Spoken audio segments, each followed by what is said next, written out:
Fellow Cameroonians, good day. Dialogue, dialogue, dialogue. This has been the word on the lips of every Cameroonian for the past 3 years.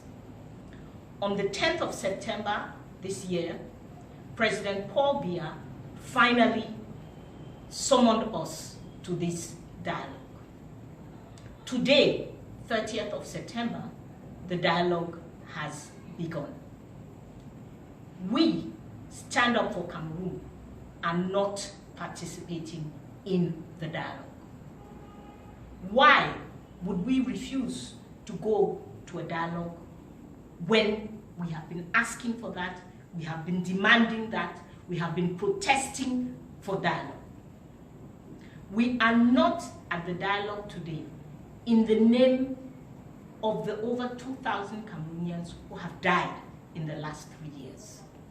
We are not at the dialogue today in the name of the over 560,000 Cameroonians who are displaced internally in our country.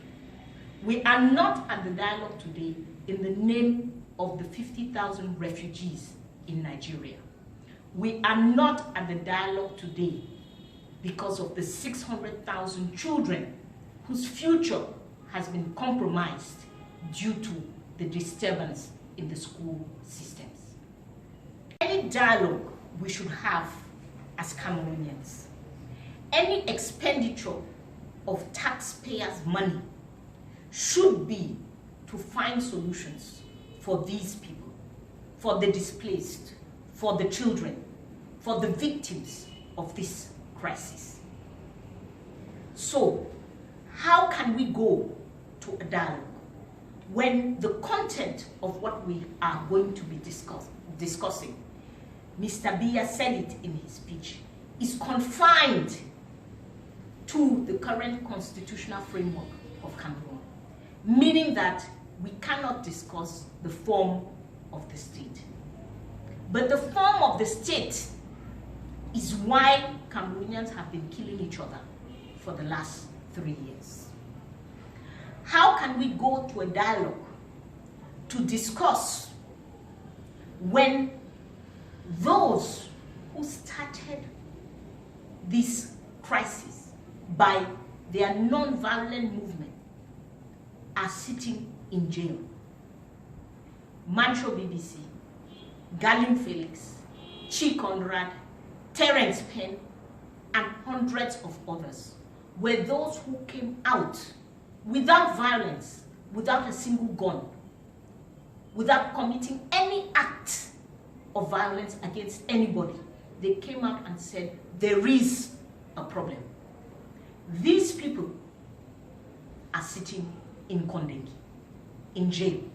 Some have been sentenced 10 years and more. Others are still waiting for trial. With whom are we dialoguing? How can we go to dialogue when the women whom we saw digging graves to bury their own children, the young people who had to flee and who have been sleeping in forests, the people who have had their homes burnt, these are not the people at the dialogue. The Anglophone elite is not a victim of this crisis. The members of the CPDM, of whom we have seen lists upon lists upon lists, are not victims of this crisis. It is the ordinary Cameroonian, it is the ordinary citizen in the northwest and southwest regions who is a victim of this crisis. Who is speaking for those people at this dialogue that we have seen? We cannot participate in a dialogue when Mr. Biya in his speech said that the marginalization is an imagined one. He said he has done no wrong. He has marginalized nobody. After all, he has given us prime ministers. He was able to talk about the violence of the separatist groups, which is real. But somehow he completely forgot about the violence of the army of which he is the commander-in-chief. He forgot that this army has committed atrocities, has committed extrajudicial killings, has done things under his command and in the name of the state of Cameroon against Cameroonians.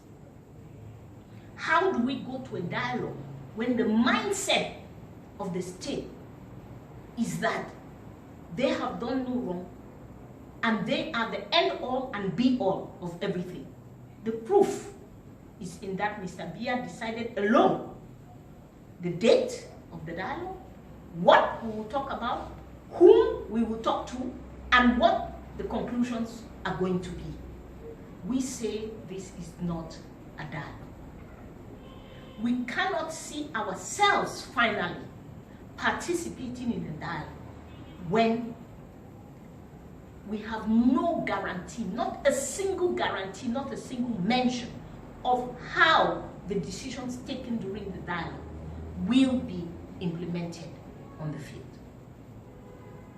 This is not our first dialogue as a country. We went to dialogue in 1991 for the tripartite. If we are in this crisis today, it is because the decisions taken at the tripartite in 1991 were not respected. That is why Cameroonians have died. That is why we are shooting in our villages. Because we were not able to respect decentralization, because we were not able to respect term limits on the presidential mandate. These were the things we agreed upon. This was the social contract between ourselves and the Biya regime in 1991, 28 years ago. How do we then go to a new dialogue today with no guarantee, with the same people who took us to dialogue 28 years ago and have brought our country to its knees today? At Stand Up for Cameroon, we say no. No house, least of all the house of the nation of Cameroon, can be built on sinking ground. This is sinking ground. Sinking ground is when we cannot have consensus on the terms of the dialogue. Sinking ground is when we are not consulted on how the dialogue should take place. Sinking ground is when we do not see the victims, the people who have paid the price of this crisis at the dialogue. So, you may be asking yourself, what then do we do? The situation is a dire one, as we have described. So we cannot sit and fold our hands. We cannot sit and do nothing because the Yaoundé regime has decided to make a mess out of the opportunity that was dialogue. We must continue to act. We here at Stand Up for Cameroon, this week, we are dialoguing. We are having several meetings with the populations concerned, with Cameroonians, to talk about how would we organize a proper dialogue? How is it that we're going to build a path out of the current situation? And what is it that each of us as Cameroonians needs to do? You know very well, at Stand Up for Cameroon, we know that the way out is political transition. The way out is the departure of the Biya regime. The way the Algerians have done it, the way the Sudanese have done it, the way the Burkinabe have done it. We must have the departure of the regime to be able to rethink and to rebuild our nation. The people who are responsible for the problem cannot be responsible for the solution. They have proven it to us once again by what they are doing today. So, we must come together.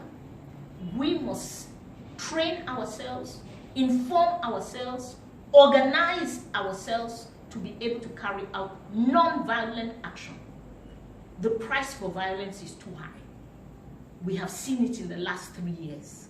We cannot afford it. no more Cameroonians need to die. But we know that non-violence is a powerful strategy that has worked in many other circumstances. So we must prepare ourselves for this. We must organize ourselves for this. And we must act without violence, but with determination to enter political transition in our country. So that after the departure of the regime, we can have true national dialogue. We can talk about our colonial past. We can talk about our identity as a nation. We can talk about the nature of the state and its relationship to the citizen. We can talk about the form of the state.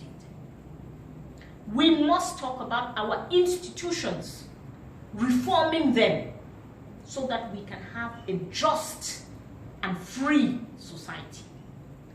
We must talk about our electoral system so that we can reform it and have credible elections for our country. This is the path forward. This is the path we must come together on, we must join together on as Cameroonians, and we must act. You cannot wait for anybody. Don't wait for somebody because he or she is a political leader. Don't wait for somebody because he or she is a civil society leader. You have a responsibility. I have a responsibility. That is who must act.